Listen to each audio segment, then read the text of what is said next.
Passadas as eleições, as atenções se voltam agora para o legado de cada um dos partidos participantes neste primeiro turno, notadamente aqueles partidos maiores que dominam a cena política brasileira. Se olharmos a questão específica do Ceará, nós vamos encontrar 28 partidos disputaram essas eleições para vereador, para prefeito, nos 183 municípios do Ceará, incluindo Fortaleza, 184, mas não está ainda resolvido. Desses, 5 partidos lideraram os resultados das eleições. Pela ordem, PSB, PT, PMDB, PRB e o PSD, que é o recém-criado partido, que está aí como uma legenda alternativa do próprio governo. Manteve-se a tradição. Os partidos que estão no governo, no caso PT e PSB, são aqueles que mais saem fortalecidos das eleições e agora não foi diferente. Esses partidos elegeram a maioria dos prefeitos em todo o estado do Ceará e, em termos nominais, o PT teve mais de 800 mil votos, sendo, portanto, o que mais voto obteve nas eleições. Quais as consequências disso em se tratando do fortalecimento deste partido, ou melhor, desses partidos, na perspectiva também do fortalecimento do sistema político partidário brasileiro? É para analisarmos os vários ângulos dessas questões que nós estamos iniciando mais uma edição do programa Visão Política pela FGF-TV, canal Universitário 14 da NET e Rede Pública de Televisão Cearense. E para isso nós trouxemos hoje como convidado do programa, para nos fazer uma análise, notadamente no âmbito do Partido dos Trabalhadores, o deputado federal José Nobre Guimarães, que é vice-presidente nacional do partido, é vice-líder do governo na Câmara Federal. Para discutir com o deputado Guimarães e analisar os vários ângulos dessa questão, nós temos os nossos debatedores, os professores Rui Martinho Rodrigues, que semanalmente nos ajuda a refletir sobre os temas aqui colocados, e o cientista político também, professor Francisco Moreira, que também vai nos ajudar a refletir sobre o resultado das urnas para os partidos no Ceará. Eu sou Arnaldo Santos, peço a você, assinante, apenas um minuto para um rápido intervalo e já voltamos.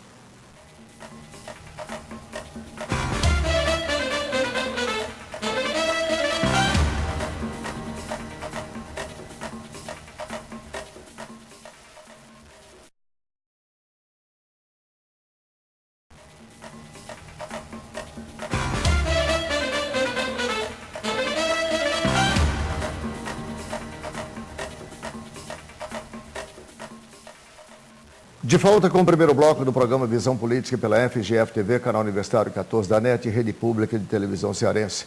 Para o assinante que ligou agora, o programa recebe hoje a participação do deputado federal José Nobre Guimarães, vice-presidente nacional do Partido dos Trabalhadores, e que vai nos ajudar a fazer uma análise aqui sobre o resultado dessas eleições, notadamente no âmbito do seu partido.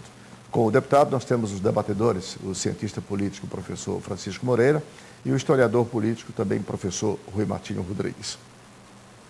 Deputado, como é que o PT saiu das urnas nessas eleições? Vamos começar aqui pelo Ceará.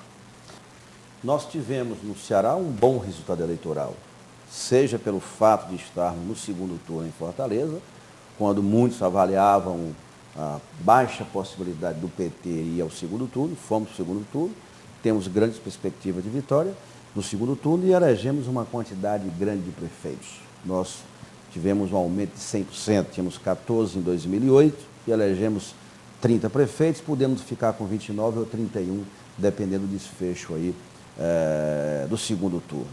E há um dado muito importante que você mede a inserção do partido também pelos votos, chamados votos nominais. Se você somar os 60 candidatos, 57 candidatos que o PT teve, os 80 e tantos do PSB, os 50 e tantos do PSD, os 40 e tantos do PMDB. Cada partido teve uma quantidade de candidatos e disputou eleições em várias cidades. Cidades pequenas, médias e grandes. O PT, como você mesmo mencionou na introdução, obteve mais de 800 mil votos. Em termos de votos, o PT, esse é um dado muito relevante para se analisar o resultado. E além Eu andei disso, dando uma compilada, se não me engano, 813 mil votos. 813 mil e alguma coisa, o PSB com 810 e mais embaixo o PMDB. Se você juntar as cidades pequenas, médias e grandes. E há um outro dado também, é que mesmo naqueles municípios, no nosso caso o PT perdeu a eleição, nós tivemos votações onde nós perdemos mais de 40%. Ou seja, o PT definitivamente se espalhou, se estruturou, está presente em todas as regiões do Estado. Se nós olharmos o mapa do Ceará, em cada região nós fizemos, até mesmo na região norte do Estado, nós elegemos prefeito de Itapipoca, Amontada, Morrinhos, Cruz, Caraú e Forquilha e Sobral. Portanto, a nossa presença foi muito forte na região norte do Estado, que era uma região que tradicionalmente o PT não tinha muitos prefeitos. Portanto, bem no Cariri, em todas as regiões No do Cariri Estado, sofreu né? a grande derrota, perdeu o prefeito de Juazeiro do Norte. Nós tivemos... O PT teve duas derrotas que são mais emblemáticas, né? Juazeiro e Quixadá. Em compensação, nós vencemos cidades que são Itapipoca, vencemos em Itapipoca, vencemos em Canidé, vencemos em Pacajus, vencemos em várias... Então, o cômputo geral, quem se saiu melhor na eleição municipal desse ano aqui no Ceará, sem qualquer desfeita com qualquer outro partido, até mesmo aqueles que são nossos parceiros, o PT teve uma boa performance eleitoral. Eu acompanhei toda a eleição do PT no Estado, visitei todas as cidades, mesmo aquelas que nós não elegemos prefeito. Ainda estou com o ar de cansaço pelas mais de 60 viagens que eu fiz pelo Estado. Portanto, o meu sentimento, eu disse isso para o presidente Lula, quando nós conversávamos com ele na última terça-feira em São Paulo: presidente Lula, nós fizemos bem o dever de casa. Aliás, tem outro dado, é o melhor desempenho no Nordeste e o terceiro do país, em termos percentuais. Se você analisar, que o PT nacionalmente fez 627. Daqui a pouco nós vamos chegar na questão nacional. Ô Guimarães, eu estava acompanhando aí a sua explanação e uma questão que já vem me chamando a atenção com relação à questão do crescimento do PT é a gente avaliar até que ponto esse crescimento, ele realmente é um crescimento do partido de forma orgânica, ou seja, se o partido realmente ele cresce, se esses candidatos ele tem alguma contribuição a dar, né, do ponto de vista programático, ideológico do partido, né, ou se é um crescimento que acontece com os partidos normalmente que chegam ao poder, que ele começa a, vamos dizer, a inchar, a ter problemas com relação a esse crescimento, porque na verdade aqueles candidatos que ele agregam, aqueles políticos que ele agregam, não têm a mesma consistência ideológica, as preocupações programáticas do partido.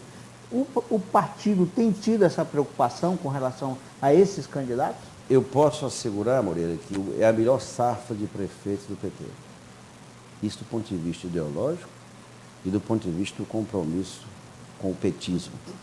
É claro que há sempre, que veja bem, porque vamos analisar, por que o PT elegeu 188 vereadores? O PSB deve ter eleito 1.000, porque os nossos candidatos têm qualitativamente um referencial diferente. Os principais dirigentes sindicais e partidários no Estado, lideranças políticas, foram eleitos vereadores e vereadores espalhados pelo Estado. Eu cito aqui vários exemplos, inclusive pessoas que você conhece, pessoas que têm tradição, pessoas que têm história, pessoas que têm um legado de construção partidária. Todo mundo sabe, Moreira, que eu me dediquei, eu só sou deputado federal, claro, pelo povo do Ceará, mas inicialmente eu fiz um trabalho no Estado, eu particularmente, todo o PT fez, mas eu me dediquei muito à estruturação do partido. Aquele trabalho que, lá eu remonto aqui à época de Lauro de Oliveira Lima, né, que você conhece bem, o velho MDB, eu tenho muito essa preocupação, porque o nosso crescimento tem que ser qualitativamente superior a esse crescimento que cada partido sofre processo de inchaço em função de estar no poder.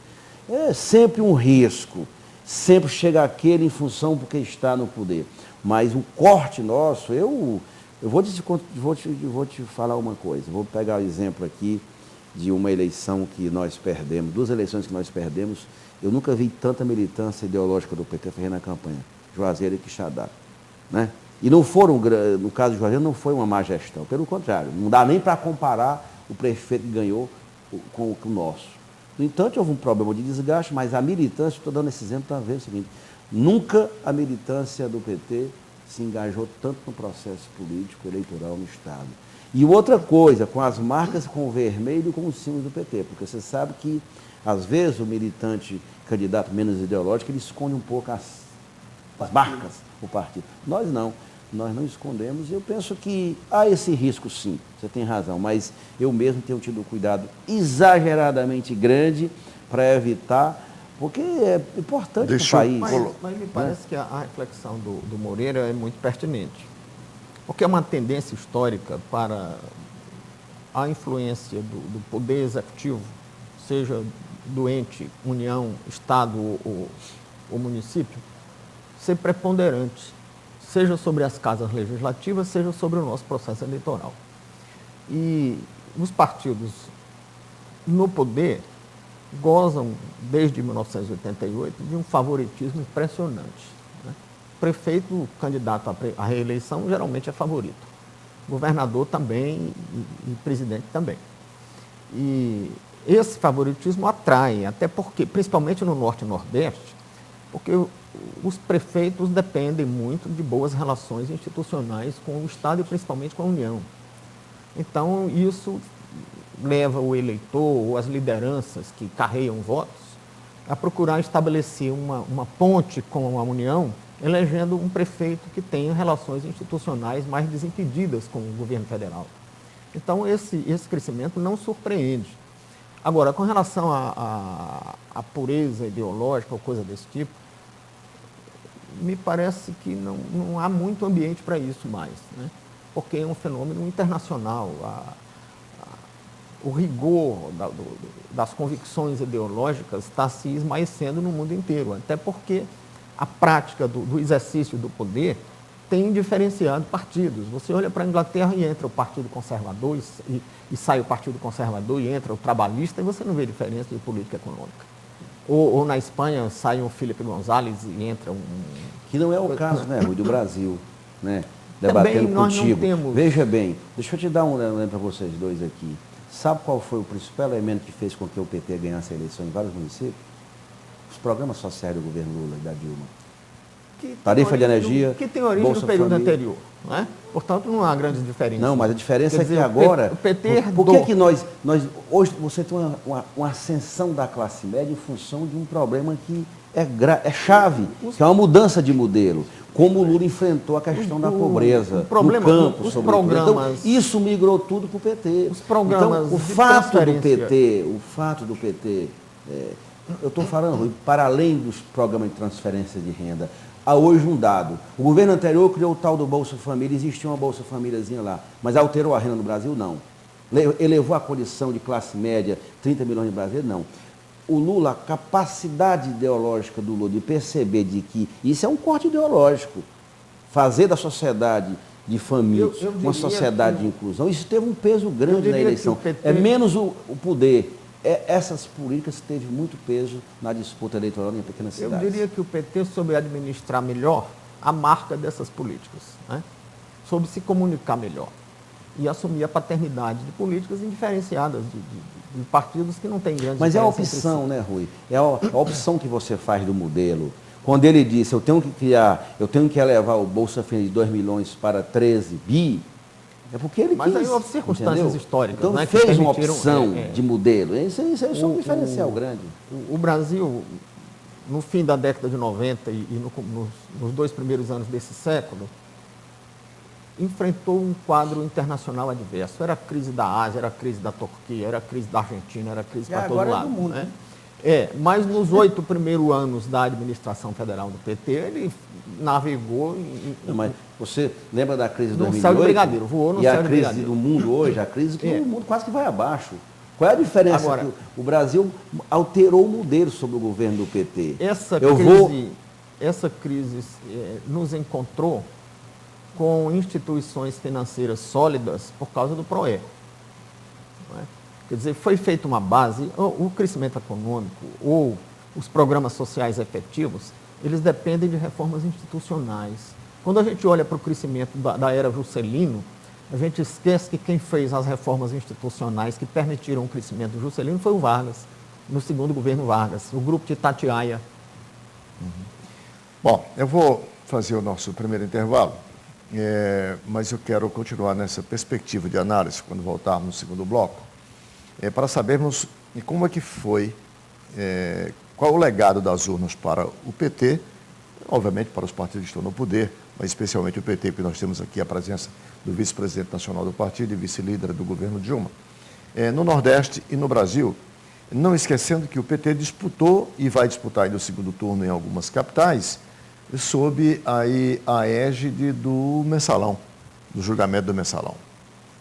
Julgamento este que, segundo todas as expectativas, sobretudo da chamada mídia grande brasileira e da oposição, interferiria ou interferiu diretamente nos resultados dessas eleições. Um instante só e a gente volta.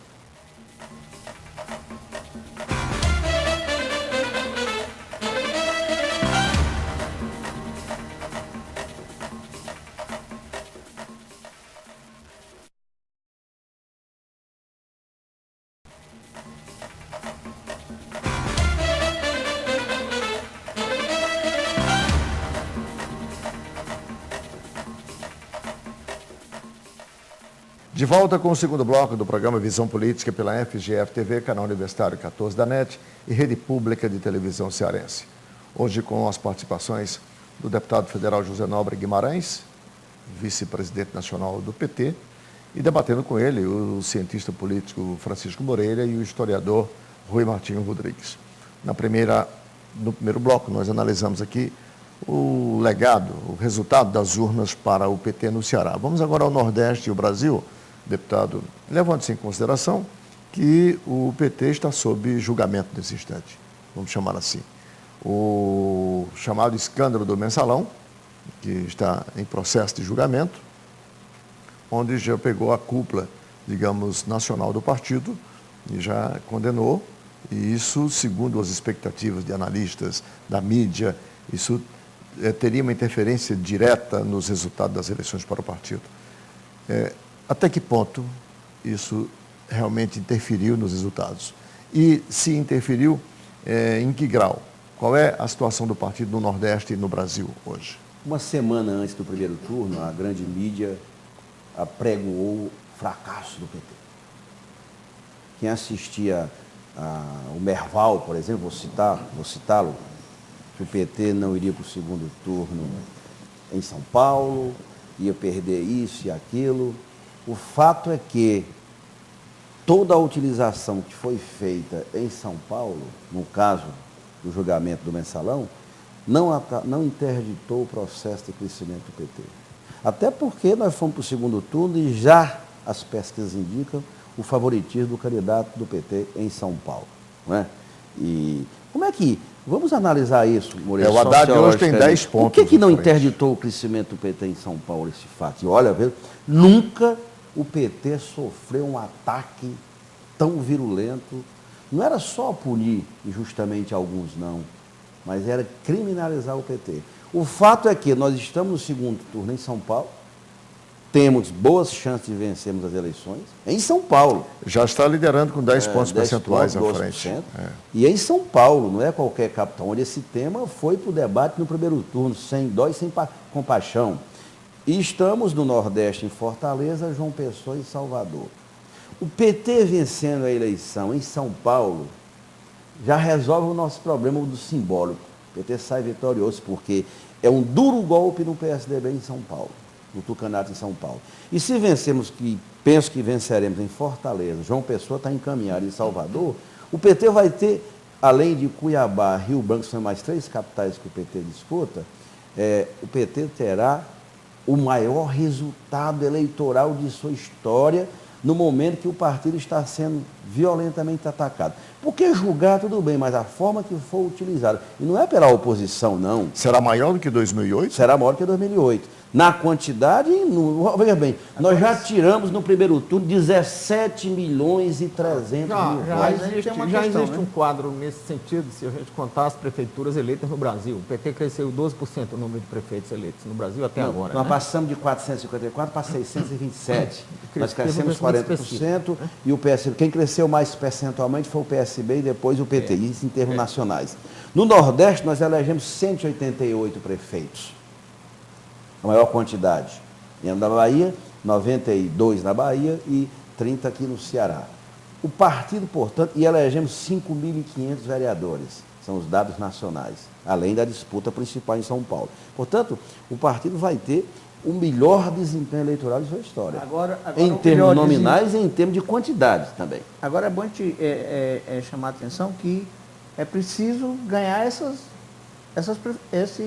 Evidente, prefeituras, claro, né? claro. Porque se não ganhar as prefeituras da capital, também essa questão simbólica, ela vai ganhar um sentido e vai ser explorada num sentido de que o PT foi o grande derrotado. Você tem toda a razão. Antes mesmo das eleições, né, já se colocava claramente essa questão de que o PT ia ser derrotado e que a causa seria o julgamento do mensalão, né? Aí o PT, o partido, ele terminou, vamos dizer assim, saindo de uma situação... Reagiu na hora certa. Né, muito forte. Mas, por exemplo, tem questões que eu acho que são centrais ainda nessa questão que o PT precisa estar atento. Claro. Né? Senão, a eleição de São Paulo... que não dá para negar que o PT cresceu expressivamente, agora, independentemente dessas poucas capitais. Mas esse crescimento aí não vai ser levado em conta... analisar um pouco. Se não, colocar essa questão o fato das principais capitais. Ainda que ocorresse, que eu acho improvável, derrotas no segundo turno, porque quem sai na frente no segundo turno, eu não me lembro de virada em segundo turno, né? Segundo turno, geralmente, quem começa na frente vai até o fim na frente. E no caso de São Paulo, é muito estranho que um candidato com uma rejeição maior do que o número de votos que conseguiu, vá para o segundo turno. É um azarão que acho que não se sustenta no segundo turno, né? O que talvez em São Paulo não seja tão ruim para os tucanos, deputado, é porque talvez essa derrota afaste o Serra da vida pública, e o Serra é uma pedra no sapato do próprio partido, né? Mas é claro que houve um crescimento expressivo do PT. E como é que a gente coloca isso diante do mensalão? Olha, em primeiro lugar, o julgamento no Supremo não é uma cena que prenda o público. Entende? Eu vejo... Apesar do esforço Não prende, porque os votos... parte da mídia para fazer isso. Veja bem, os votos são muito longos. A linguagem jurídica é muito hermética. Além da linguagem jurídica, existe uma linguagem que não é jurídica, mas é erudita, e estão, inclusive, apresentando como juridiquês, mas não é juridiquês. É uma linguagem puramente erudita, que qualquer pessoa erudita devia compreender, qualquer pessoa letrada. Mas como o Brasil é um país de doutores semi-letrados, as pessoas não entendem e culpam o juridiquês, mas não é. As pessoas médias, as pessoas letradas, não conseguem ficar ouvindo aquele voto muito tempo, né? Além disso, as questões eleitorais, o que sensibiliza o eleitor, não são as questões legais ou éticas e morais. Tem aquela expressão que usam na eleição americana, a expressão que diz é economia idiota, não é? Essa expressão. Então, houve um estímulo ao consumo, seja através do crédito, seja por outros mecanismos, renúncia fiscal e outras coisas, e o brasileiro está comprando. E isso tem uma relação direta com o resultado eleitoral favorável ao PT. Está todo mundo comprando vorazmente. Não sei se vamos amanhã ter problemas, se estamos repetindo a bolha dos europeus. Porque o endividamento do brasileiro está atingindo um nível muito elevado para a renda do brasileiro. Mas segundo os próprios economistas é insignificante em relação a isso. Não. Bom, então o mensalão não teve, apesar da politização existente no julgamento, né, porque você não pode abstrair de que numa justiça de tradição malsã como a nossa para ser educado, que leva, por exemplo, 15 anos para fazer um inventário. E pega um processo dessa magnitude, como esse do mensalão, e em 5 anos o coloca em pauta e julga e o conclui. E faz coincidir com umas eleições municipais, em que, teoricamente, o partido mais prejudicado seria o PT, que está no poder. Você não pode abstrair, como tem sido feito um esforço no Brasil inteiro, não pode abstrair a politização desse julgamento, como eu tenho dito. Então, ele não interferiu. Né? Na verdade, eles referendado. O partido já tinha sido julgado. Olha, eu penso que a gente não pode levantar essa suspeição. Mas o resultado, só concluir, com um resultado negativo, porque, diga-se de passagem, as figuras mais exponenciais do partido foram julgadas e já condenadas. Só falta agora arbitrar a pena. Qual será a pena? Mas já estão condenados, né? Quer dizer, que não interferiu, né? Mas eu penso que vocês não ouviram, pode... mas, Rui, você licença, ouviu a declaração do Procurador-Geral? É muito importante que o mensalão interfira no processo eleitoral. Imagina. Vocês viram essa declaração? Me parece então, que ele estava houve um processo de não só politização. Tem umas frases lapidares, né? Tem uma frase. Tem Criar a teoria do lapidares. domínio do fato, que aí valeria a pena a gente discutir, né? Sim, não importa os autos. Tudo Não. foi Com feito. licença, a teoria do domínio do fato não afasta a predominância exclusiva do que está nos autos. A teoria do domínio do fato é outra coisa. Quem viu o voto Lewandowski, Rui, ele foi e se ateve aos autos. Deputado, não dá para a gente levantar né? essa suspeita. Me Quem ouviu me permita, só uma palavra. Porque dos 10 ministros, Bom, o que eu quero discutir é a interferência ou não no resultado da eleição. Não quero entrar no mérito. Não dá. Houve um processo dos 10 ministros, 7 foram nomeados por governo do PT. E o que é que tem? Até por o isso. O ministro Aires Brito foi do partido e foi candidato a deputado pelo partido. Não dá para levantar suspeitas. Não dá. Eu não estou levantando Amigo, eu estou dizendo, Rui, é que então você está dizendo de novo uma pressão da mídia, não? Esse julgamento teve 2 elementos. A mídia impôs uma dinâmica, um rito, a mídia impôs um rito, tem que julgar essa eleição e os ministros se curvaram à pressão midiática. O rito é o do processo. Pronto, O é rito isso que se seguiu fala. o Código do Independente Processo do Penal. mérito da coisa. Nem abertos estavam para julgar isso na véspera da eleição e condenar 2 dias antes da eleição. É claro que tinha um endereço certo. Só que aí você levantou as pernas, quebrou-se a cara. Porque qual era o problema central? Onde é que este fato repercutia dramaticamente? São Paulo. Aí de uma hora para outra o Haddad vai para o segundo turno e o candidato mais rejeitado é o candidato que introduziu um debate programático em São Paulo, a história do mensalão. Tem uma rejeição que é o Serra. Tu tem razão. Essa rejeição dele é anterior a isso. Eu sei, assim, eu estou dizendo. É uma pessoa então, difícil, inclusive, da convivência o interna do fato partido. não interferirá. Tem um fato positivo aí, então, é que a justiça brasileira agora está na obrigação de ser célere sempre, a partir de agora. Porque ficou provado que quando ela quer... Mas não foi célere não, Arnaldo, levou 7 Quer anos. interessar alguns... Não, Rui, mas mutatis mutandi. Se você leva 15 anos, tradicionalmente, para definir um inventário... Não, isso é na justiça do Ceará. Se os alimentandos atingem a maioridade e não é arbitrado uma pensão alimentícia. Olha, e você pega um julgamento desse tamanho, em 5 anos ele está concluído, você há de convir que isso é uma celeridade... Deixa eu me explicar. Eles estão julgando um processo com instância única por prerrogativa, de foro por prerrogativa de função. O que significa dizer que não houve nenhum recurso. O que torna os processos de 15 anos são os inúmeros recursos. Aí não teve nenhum recurso até agora. Né? Poderá surgir ainda algum recurso para esclarecer alguma obscuridade, tem umas ações. Tem recurso já previsto para a AIA, o Tribunal de AIA. Mas aí não é recurso, aí é uma outra ação lá fora e de eficácia e de efetividade duvidosa. Né? Mas, inclusive, é oportuno a gente lembrar que a imprensa no Brasil divulgava uma ideia do foro por prerrogativa de função como um privilégio. Criou-se até uma expressão perversa, foro privilegiado. Agora estamos vendo que não é privilégio porque você não tem recurso nenhum, em instância única e o processo tem uma celeridade necessariamente muito maior. Se você lembrar do processo do crime do Persia, aqui em Fortaleza, que também era foro por prerrogativa de função, que também não teve nenhum processo, nenhum recurso, ele estava concluído com uma celeridade impressionante. Então a celeridade aí não se deve a uma jogada política do Supremo. Não dá para dizer isso. Mas não tem, não houve então para vocês do PT, os senhores não foram prejudicados pelo mensalão? Não, né? A eleição não teve, vai ter impacto. O que tinha que ter já teve. Não. Nós ganharemos ou não as eleições em função de outras razões, né? Agora é a hora da onça beber água, é olho no olho. Portanto, o desempenho do candidato vai ser fundamental, porque tem a situação econômica do país, que o Rui levanta que tem razão. O que define o voto do eleitor é o estado de espírito, é o estado dele, como é que ele está. Ele está bem com a vida, ele está bem economicamente, ele está comprando, ele está tendo acesso, está tendo consumo. Isso é o que define, na minha opinião, grande parte do eleitorado. O PT, admitindo, só para efeito de raciocínio, admitindo que o PT vence o segundo turno onde está disputando nessas capitais, qual é, portanto, o balanço nacional do partido? O balanço é para além do que nós já temos. Nós já temos, o próprio Rui faz referência a isso, e o Moreira levanta que conclua o trabalho para saber qual é o tamanho da vitória, né? Mas eu acredito que se o PT preliminarmente vencer a eleição em São Paulo, já resolve o nosso problema em termos nacionais. Essa sua avaliação é a do avaliação aspecto nacional? simbólico é fundamental.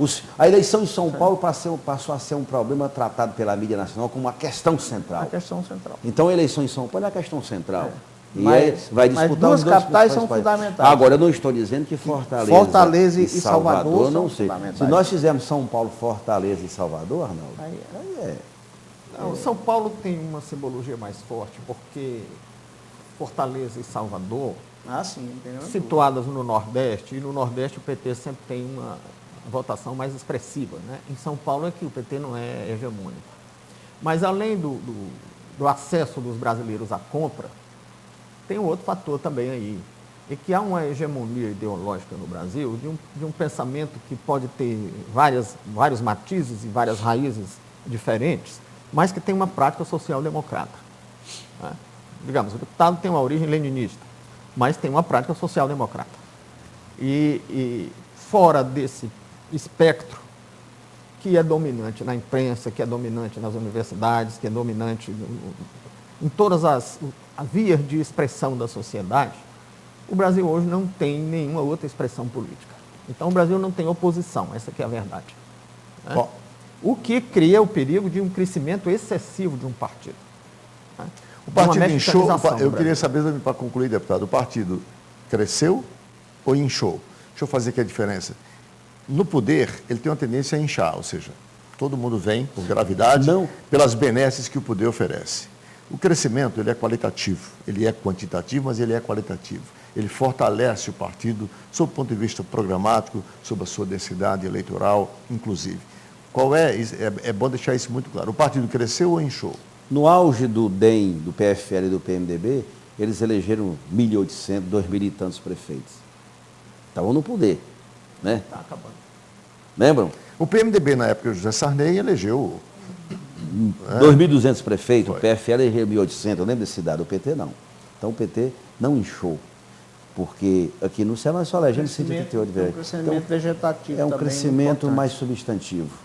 Claro que ainda tem risco, isso que eles levantam, tem sempre o risco, porque o poder ele agrega, muita gente quer vir. O que aconteceu com o PSDB no Ceará? O PSD aqui hoje virou Eu o não vou desaguadouro do PSDB.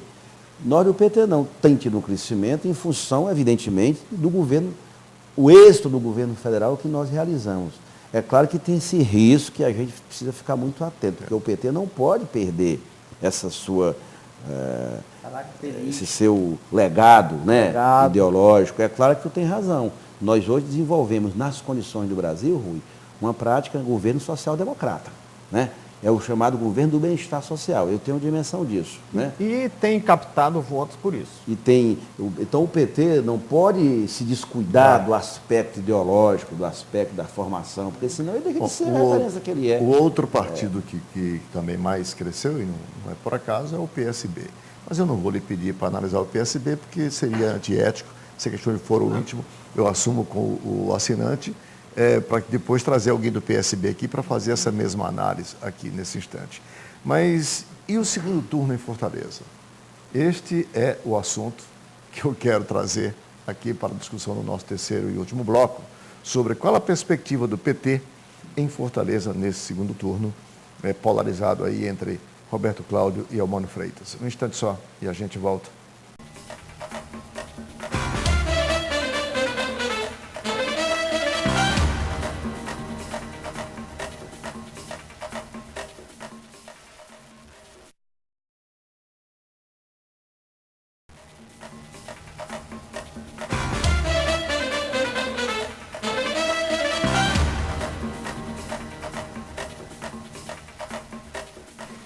De volta com o terceiro e último bloco do programa Visão Política pela FGF-TV, canal Universitário 14 da NET, rede pública de televisão cearense.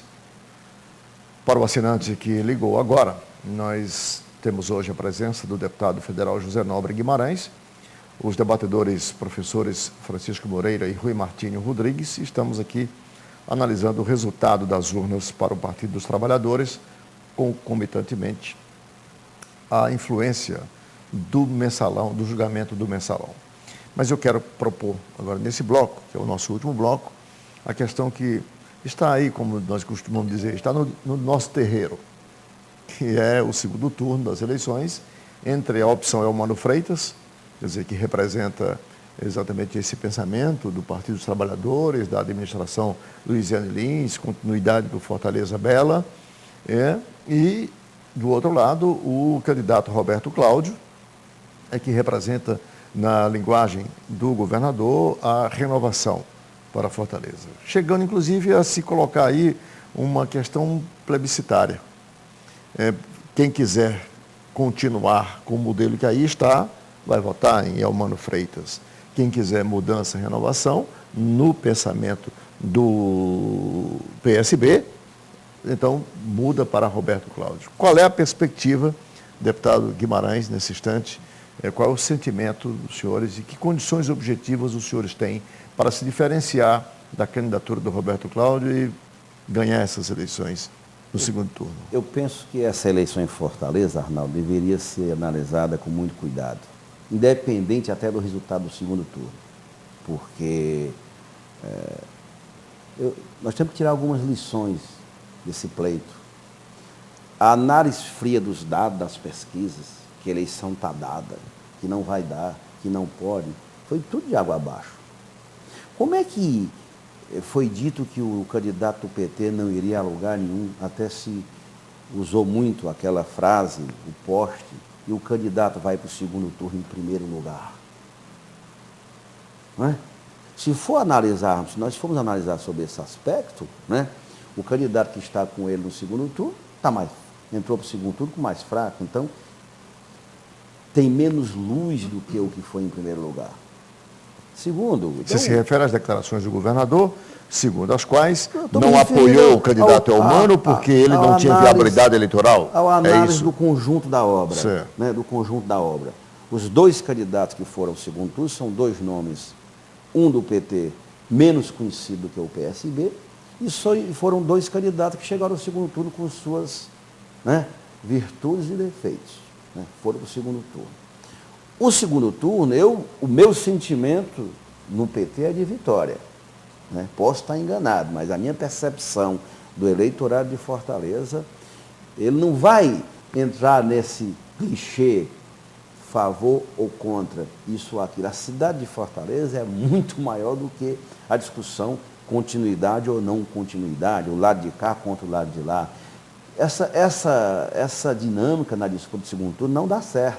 O que nós temos que discutir é o seguinte: qual é o governo que Fortaleza precisa para os próximos 4 anos? A partir da experiência que teve o governo de 8 anos do PT, com erros e acertos. E foram muitos acertos, como tivemos também muito. Ou qualquer governo não erra.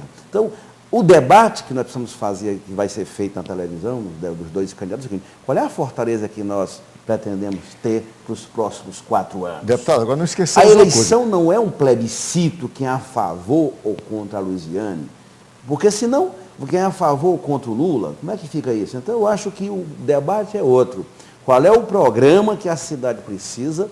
E o candidato do PT, veja bem, no primeiro turno ele foi criticado por todo, era 7 contra 1. Está aí o resultado. Ele, analisando bem os candidatos, o candidato do PT, Arnaldo, hoje ele tem uma fisionomia própria, ele tem uma cara, ele já tem uma referência na cidade. Portanto, eu acho que essa foi a grande virtude da candidatura do Elmano de Freitas. Deixa eu colocar o professor tem e o professor marca Moreira já estabelecida na cidade. Nessa discussão, na seguinte perspectiva. Quando nós gravávamos o programa, na última segunda-feira pela manhã, o candidato do PSB já tinha anunciado a adesão do PDT e do PPS, leia-se os partidos, não o Heitor Ferrer, estava sendo definido pela manhã o PCdoB e o Democratas, que iam anunciar, Quer dizer, nós não sabíamos o resultado até a hora que gravávamos o programa, mas a tendência toda era de que também aderissem ao Roberto Cláudio. Ora, isso dá numericamente, quer dizer, uma amplitude de densidade eleitoral inegável nesse instante. Qual é? Levar em conta que se tivessem partidos políticos, aí vale a pena. aí você podia dizer, se né, nós temos partidos, estrutura, né? Se esses partidos tivessem estrutura, mas esses votos são dos partidos. Eles podem simplesmente dizer, eu vou apoiar e vou levar. Não vai. Isso não. Agora, tem uma questão central nessa eleição que eu acho que os candidatos têm que estarem atentos. É o papel, certo, que o eleitor, não o partido do Heitor, o eleitor, nem o Heitor, vai desempenhar nessa eleição. Certo? Um candidato, um eleitor que, na verdade, se sentiu traído pelas urnas. Né? Eu não sei se a traição aqui seria o termo adequado. Então, a análise tem que levar em conta essa compreensão, certo? Como é que esse eleitor, né, que votou no Heitor, não votou no PDT, porque o PDT não é nem partido de referência para a maioria dos eleitores de Fortaleza, vê quantos vereadores eles fizeram. Então, eu acho que os candidatos têm que estarem atentos a essa questão. Do lado do PT, eu acho que tem uma outra questão que é fundamental, certo? A militância do PT de Fortaleza não foi para as ruas, certo? E essa é uma característica do partido aqui, que está se esvaziando e que a direção do PT tem que repensar essa questão, certo? Agora, no segundo turno, como é que essa militância vai se portar? Então você minimiza a adesão dos partidos ao candidato do PSB. No Brasil, deixa eu ouvir o Rui. Não deixa conta, eu ouvir o Rui aqui. Eu concordo com a análise do Moreira com relação à influência dos partidos, não dizendo que eles não contam. Eles contam apenas quando tenham uma estrutura de cabos eleitorais, de lideranças de bairro, que esses partidos que estão sendo citados como aderindo ou estão em vias de aderir a uma das candidaturas do segundo turno, não tem. Né? Nenhum desses 4 partidos citados aí não tem essa estrutura que poderia alavancar votos. E sigla ou referência doutrinária ou programática de partido não dá voto a ninguém no Brasil. Né? Ou dá muito pouco voto de alguns partidos que realmente se identificam com algumas convicções doutrinárias, mas não o suficiente para decidir a eleição. Em geral, os partidos que estão relacionados com votação ligada à convicção doutrinária são os partidos nanistas. Agora, nem aparecem, agora eu vou usar uma neologia que eu acho péssima, nem pontuam, inventaram agora o verbo pontuar, né? Nem pontuam nas pesquisas. Agora, o fala assim, agora eu quero A, partido B não pontuaram. Não pontuaram, eu nunca conheci esse verbo antes. Deixa eu colocar o deputado Guimarães então na seguinte perspectiva. Vocês dois fizeram uma análise em que vocês minimizam completamente esse apoio. Agora, o PT buscou esse apoio tanto quanto o PSB buscou. Claro. Na segunda-feira pela manhã, muito cedo, eu estou informado, segunda-feira de manhã, muito cedo, o candidato Elmano Freitas já estava no apartamento do candidato Moroni Torga, com o mapa dos votos, com a geografia do voto em Fortaleza, mostrando para ele, quer dizer, tentando convencê-lo de que havia uma identificação pelo perfil do eleitor dele com o perfil do eleitor do Elmano e, portanto, para pedir a sua adesão. Ora, pode-se então minimizar um apoio desse, se os dois querem, ele. O Heitor Ferrer, por exemplo, está sendo assediado pelo PT até agora para que eleitor venha publicamente subir ao palanque. Quer dizer, agora me permita. Então, como é que vocês podem minimizar isso? Agora você está falando de personagens. Os partidos estão tão interessados. Agora estamos falando de uma coisa diferente. Agora estamos falando de personalidades. Você agora falou em Moroni, você agora falou em Heitor. Essas pessoas também não transferem todos os seus votos. Eu acho que nem perto de todos os seus votos. Mas acho que transferem mais do que as siglas. Eu acho que o deputado Moroni tem mais votos para transferir do que o Partido Democrata. Eu acho que o Heitor Ferrer tem mais votos para transferir do que o PDT. Então, compreende-se o esforço nesse sentido. O segredo da eleição, Arnaldo, será para onde vai os votos, para onde irão os votos do Moroni e do Heitor. Pronto, é isso aí. Que Os é o votos. fiel da balança, né? São os fiéis da balança. Não são as siglas e, em certa medida, nem os candidatos. Os candidatos levam parte, mas o eleitorado... E uma parte não muito expressiva. Não no muito meu expressiva. entender. Então, Não para muito onde irá o eleitor? Quando você pega a geografia... A tendência... Aí vamos aqui, ó. A tendência. O Elmano venceu em 51 bairros. E essa ideia de que a classe média está só na aldeota não vale mais para hoje, porque tem classe média na Barra do Ceará, no Montes, no Conjunto Zé Walter, no Conjunto Esperança. Dependendo do conceito. Do conceito. Média. Então, esse negócio em Fortaleza é o seguinte, a classe média está confluindo, conversa fiada. Hoje está pulverizada. A classe média hoje está presente em toda a cidade, até porque tem bairro que tem vida própria. Tem um comércio, tem tudo. Então, Fortaleza toda tem vida própria. Vida própria. Todo bairro tem vida própria. Em primeiro lugar, o Elmano venceu em 51 bairros. Nesses 51 bairros foi onde o Moroni teve grandes votações. Então, no meu conhecimento da eleição, como a campanha do Elmano é muito forte nessas áreas, a tendência é que esse eleitorado migre, em grande parte, para a campanha... Você está analisando o perfil do eleitor. Do eleitor. Está analisando o perfil do eleitor. Né?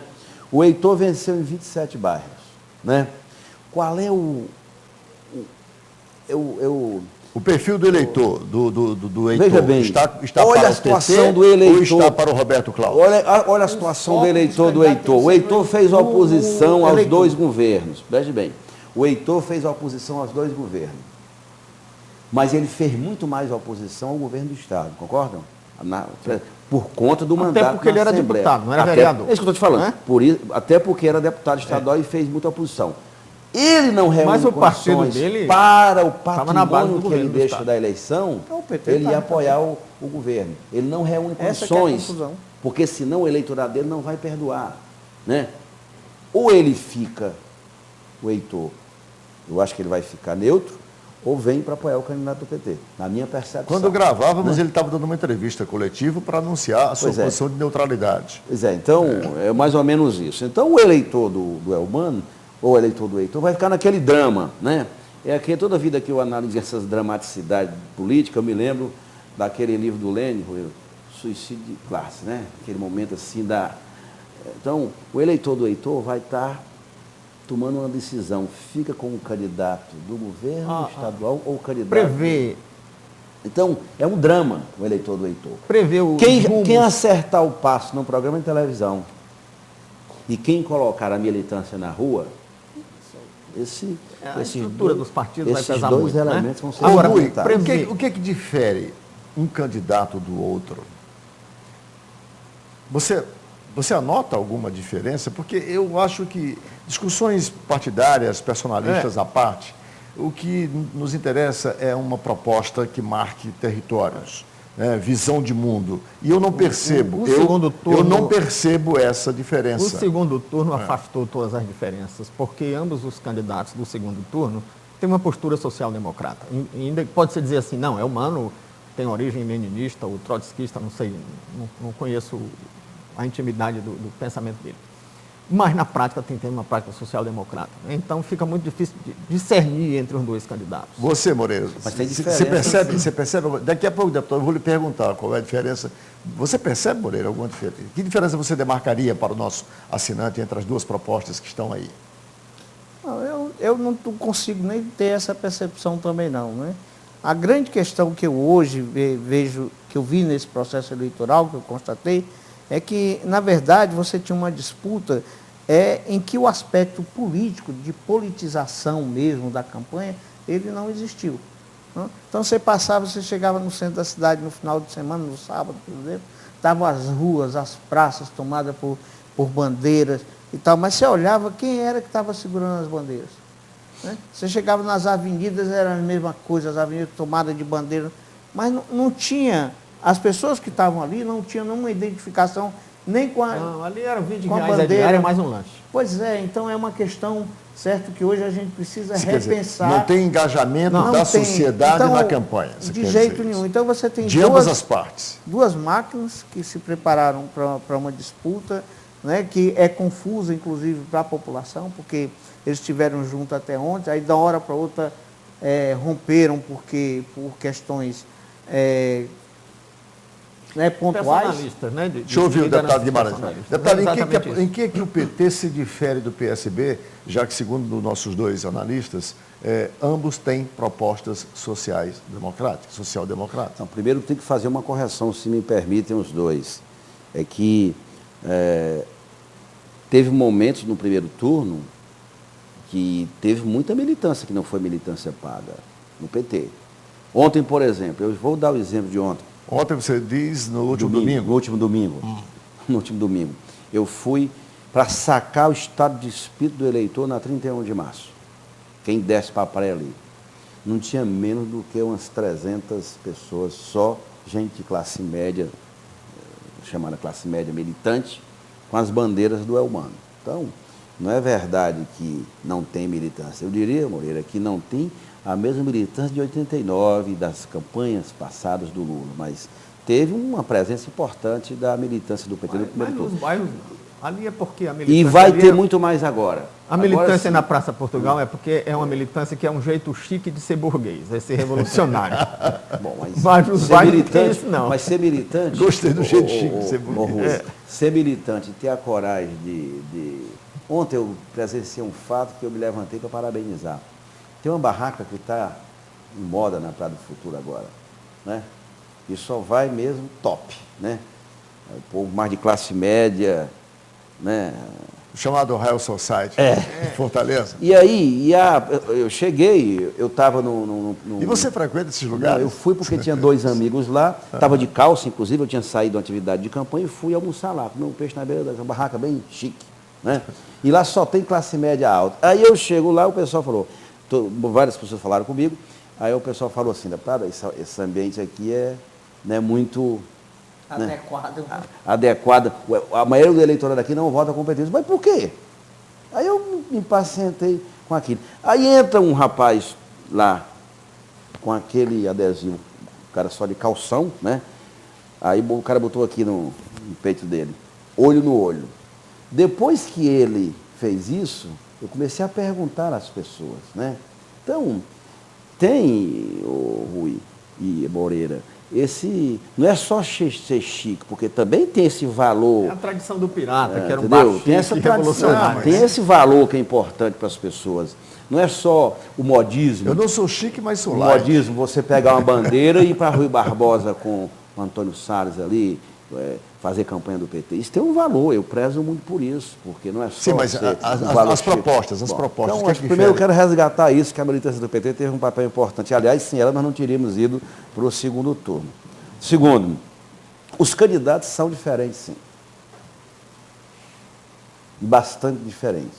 O legado de cada um, o Rui Breno, não é o mesmo. Completamente diferente.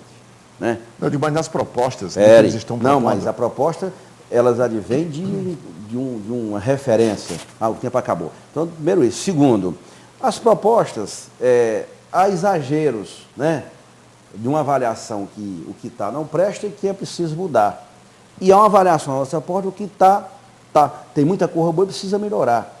Então, eu acho que o que vai definir, porque não serão as propostas no segundo turno. Não é isso que vai definir, até porque no primeiro turno a população já conhece as propostas de cada um. O que vai definir é o conteúdo, a pimenta política que vai acontecer nesse segundo turno. O grau da disputa, o grau da mobilização da militância. O meu estado de espírito é que o Elmano vencerá a eleição. Ok. Com essas colocações, nós finalizamos mais uma edição do programa Visão Política pela FGF-TV, canal universitário 14 da NET. Agradecendo aos nossos debatedores, os professores Rui Martinho Rodrigues e Francisco Moreira, em especial aqui ao deputado José Nobre Guimarães, que abriu um espaço aí na sua agenda, corrida, para vir nos ajudar a refletir sobre esses temas. A você, assinante, o nosso convite para um próximo Visão Política. Muito obrigado e até lá.